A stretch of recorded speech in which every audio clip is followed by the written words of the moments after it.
How much does it cost to own a Tesla in Singapore? So let's find out today. So in order to get your car on the road, there are 7 costs that are involved.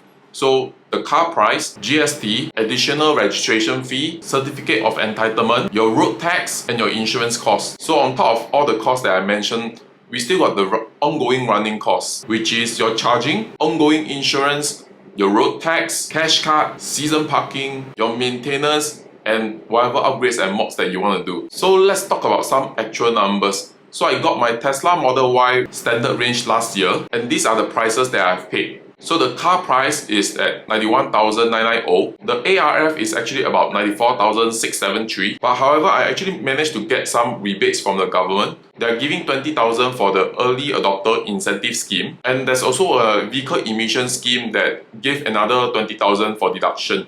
So I managed to get 45,000 off through these 2 schemes. There's still a registration fee, which costs about $220, and the road tax costs about $2,200 a year. So how it works for electric vehicle road tax is, for Tesla Model Y standard range, it actually costs about $1,500 for the road tax, but there's another $700 on top of this $1,500. They call it the flat fee. So this adds together to become about $2,200 a year. And when I first got my car, my insurance cost me about $2,200 a year. So these are some rough figures that we are looking. So at the point of time, I actually took a loan from the bank. And for EVs, they are actually giving pretty favorable rates at the point of time. I think I got it at 1.88% per annum.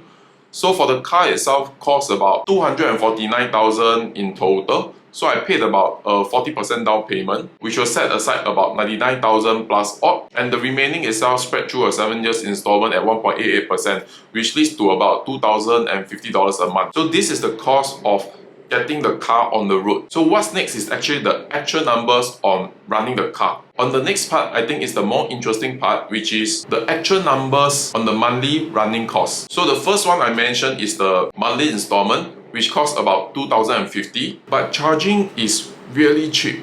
I used to pay about $400 a month for my petrol, and for this month, this is actually what I have paid for my charging. So on average, 1 month I charge about 220 kilowatt per hour, and per kilowatt hour it costs me about 0.51 cents. So if I charge to about 220 kilowatts hour, it would have cost me about $112. But however, Tesla do have this thing called the destination charger, and the destination charger basically you can charge for free. And that's the reason why you have seen in the chart that I have only paid $22 this month, because majority of the charge itself, I actually did enjoy the free charging. So the grey lines are the ones that I charge for free, the red lines are the one that I charge for a fee. So ongoing insurance, my no claim discount is actually at 40%. So for this year, my insurance cost me about $1,800 plus a year. And I find that the insurance is on the more expensive side. So as to date, I went to did a quotation to take a look on insurance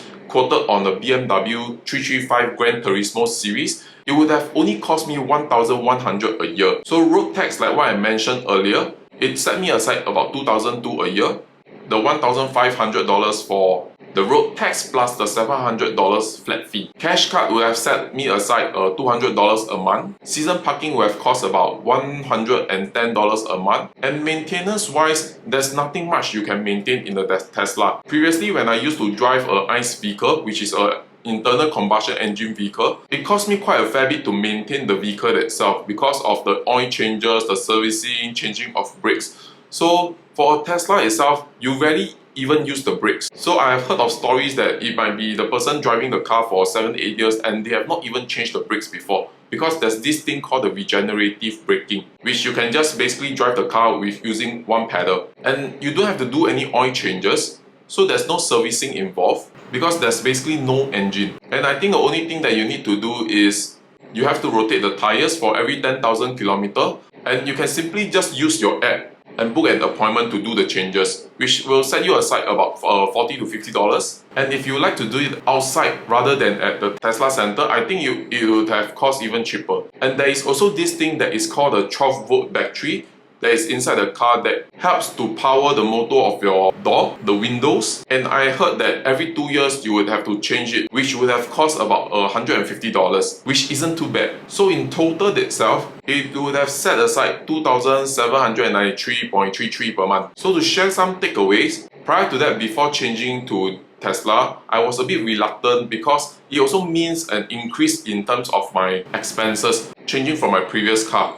My previous cars cost me about $1,800 a month to run, but due to the increasing repair costs and maintenance costs shoot up to about $2,200 to $2,300 a month. Hence, that's the point of time I decided to buy the Bullet and converted myself into a Tesla Model Y. So even though paying about $2,800 a month is still an increase compared to my previous car, but after driving a Tesla, it is very hard for you to go back to an ICE vehicle again. So here are, I think, 4 reasons that I thought about. So the number one thing is the instant torque and acceleration. It is like once you experience 5G, you can never ever go back to 3G again. The second thing is the ease of maintenance, because there's nothing to maintain except the tires and maybe the 12-volt battery. And the technology which makes it so convenient is fantastic. So imagine you can just go out without bringing any keys and wallets with you, just your phone. You can use your phone for payment, you can use your phone for charging, and the payment is deducted automatically. And when you walk to the door, it just automatically opens itself. And when you walk away, it just automatically closes and lock the door. So everything is very seamless. And last thing, free charging. Have you ever heard about free petrol?